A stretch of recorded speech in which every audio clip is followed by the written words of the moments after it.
Speaking of what's to come, let's discuss that with the ranking member of the Oversight Committee, Congressman Robert Garcia of California. Congressman, it's great to have you here. I first want to get your reaction to what we just heard in that clip from Secretary Lutnick related to his Epstein connections. Well, Secretary Lutnick has been lying first to the public, so we should be very clear, and we should just look at his comments. Remember, Secretary Lutnick basically said that he had no contact with Jeffrey Epstein post-2005. He said that in an interview just months ago, which we've all probably seen many times now, and that is actually not true. I mean, not only was Commerce Secretary Lutnick, not only did he have this relationship, he apparently went into business with Jeffrey Epstein or was trying to go into business with Epstein. And so he continues to lie to the American people. And I think the question that we all have is, why are so many people in the president's circle, Secretary Lutnick, former Labor Secretary Acosta, Elon Musk, Steve Bannon, why are so many people in the president's orbit? Why do all arrows point back to this cover-up? Why are we protecting all of these people? And so I think the Secretary, one, clearly had a relationship that he lied about. He should resign from his position or he should be fired. We should be very clear about that. And we're committed as Oversight Democrats to ensuring that every person involved that has information about Epstein's crimes is held accountable. Well, all those names you just listed off of people who are at least referenced in the Epstein files be called to testify before your committee? They should be. Look, we've asked for numerous types of testimonies. Obviously, Republicans, they control which members come in front of the committee because they're in the majority, but we have forced some important subpoenas. And I'll give you one. Les Wexner, for example, he's now being apparently named as one of the co-conspirators. We have suspected that for many weeks and months on the committee. And let's just be clear, co-conspirators implies some kind of criminality. He has not been accused of anything criminal, but he does show up in these files. Right. We have suspected that he could, that there's a possibility there that he could have been tied to Epstein's crime. So we've suspected that for many, many months. And now, of course, in some of the documents that we're seeing, their arrows are pointing in that direction. So we want to find out, was Les Wexner involved in crimes? Was he a co-conspirator of Jeffrey Epstein's? Which is why exactly a few weeks ago we forced a subpoena to get his testimony. He is one of the closest people that we know of that was involved in multiple transactions of money, of millions of dollars. He, of course, is a billionaire himself. And so he will be in front of our committee next week. And so that testimony is incredibly important as we put all these pieces together. And I'll also share this. There is a lot of information right now in the files that have currently been released, and we're going through those every single day. We're conducting interviews, we're talking to survivors, but there's also 50% of the files that the DOJ has refused to release. 50%. And those files, we believe, are critical for us to actually hold the men responsible accountable. And so once again, Pam Bondi needs to do her job and release all of the files. Right. They threw out the number of 6 million documents collected that could pertain to Jeffrey Epstein, but said, take our word for it, only these 3 million that we're putting out there are the actual files that the public should see. Congressman, some of your colleagues, as we just heard from Jamie Raskin and others, went yesterday to view the unredacted documents. You told our team you haven't had a chance to do that yet. Why not? And what is your plan? Right, I'll be there tomorrow. And so we're doing a significant amount of prep work right now. We know exactly what documents we're looking for. We are working with other Oversight Committee members that have already gone. So I'll be at the DOJ for a good portion of the day tomorrow, going through specific documents that we're looking for with specific information and specific names. And so we look forward to that. But look, this is going to take many weeks and months. The way they have set up the review from other members that we've talked to and that reported back the findings is very difficult to go through.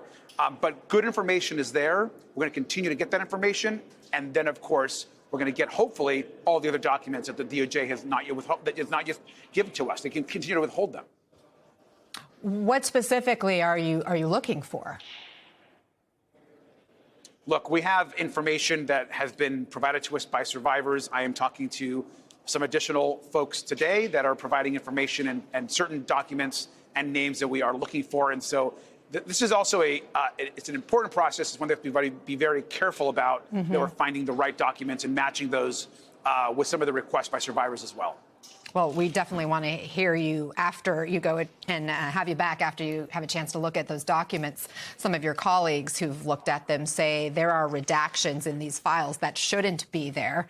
On one hand, you have some survivors and victims whose names are revealed. On the other, you have men who are in these files whose names are blacked out. Does Congress have the power to get the DOJ to correct these redactions?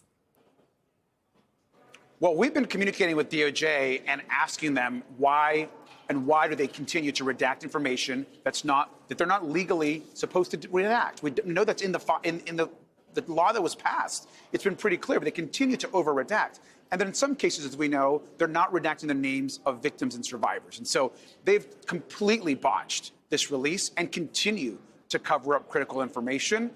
It's important that our work every single day advances justice for the survivors, and that's what we are focused on. Look, at the end of the day, if Donald Trump thinks that somehow he is going to protect these powerful men, or if he thinks this investigation is over, as he has claimed himself, we continue to say that our investigation is just getting started. There's a ton of information and work for us to do. I think we're going to be hearing a lot more about what's in these files in the days and weeks ahead.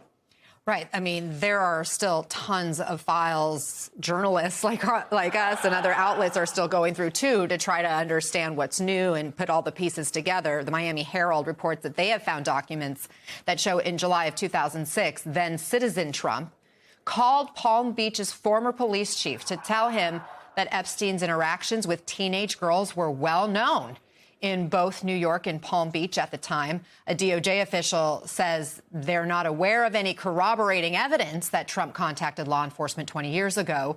And this is all presumably part of the public trove of documents released. Have you seen these documents yourself, and what questions does this raise for you?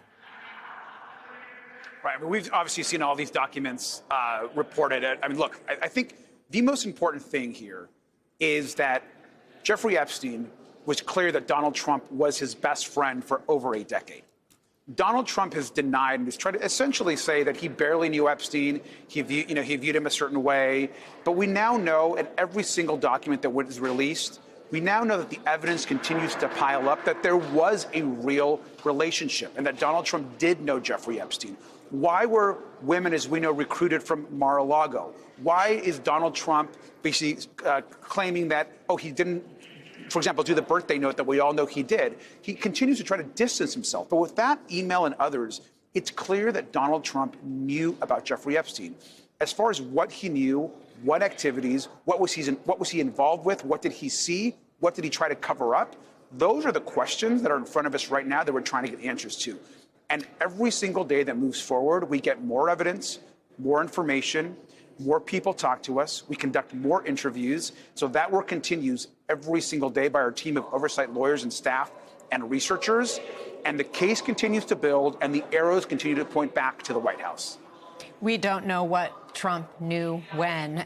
His story has certainly shifted at times, and we have not here at MS Now confirmed or seen the documents specific to what the Miami Herald is reporting, but they did speak with this former police chief who said that that was his memory or his recollection of this communication that he had. And I want to just be clear that President Trump has denied all knowledge of any of the criminality that we know of now involving Jeffrey Epstein. But Congressman, you were in the room yesterday for Ghislaine Maxwell's deposition, where she pleaded the Fifth yesterday at least a few times. And we now have video from that deposition. Let's watch. Ms. Maxwell, did you at any time play any role in Jeffrey Epstein's activities involving the recruitment, grooming, or trafficking of young women or girls? I invoke my Fifth Amendment right to silence. Are you declining to answer the question put to you solely on the ground that you believe the answer will incriminate you?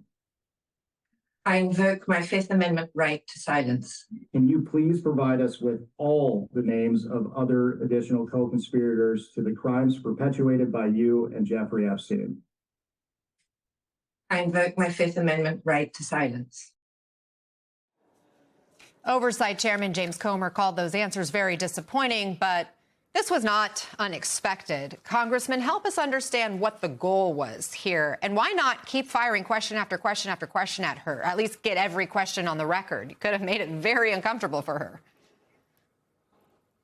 Right. Well, we also we did ask additional questions that were not in that clip, of course, but we knew that she would plead the fifth, which is really unfortunate. I mean, first, getting Ghislaine Maxwell to actually agree to the deposition was important. And quite frankly, and Republicans dragged their feet for a long time to get that deposition in front of us. We need to get her on the record. The fact that she continues to plead the fifth, the fact that she won't answer one question, I think is very telling, especially because her attorney made it very clear in that deposition yesterday that the only way that she would answer questions was if she had a clemency process begin. So it's clear now that what her attorney and her team are telling Ms. Maxwell is that she basically needs to use the information she has in order to get a pardon from Donald Trump.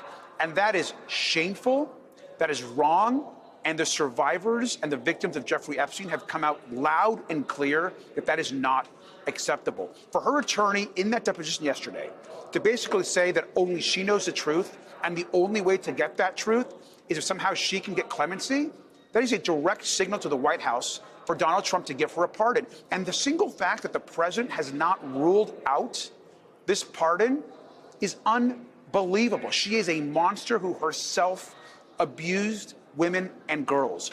Not only should she not get a pardon, she should be moved back to that prison where she was at before, not some cushy prison where she's at now, where apparently she's getting visitors we know nothing about. And so this is very concerning. Every Republican needs to come out, including the Speaker, who has avoided to do so, and say clearly that Ghislaine Maxwell should not receive a pardon from President Trump.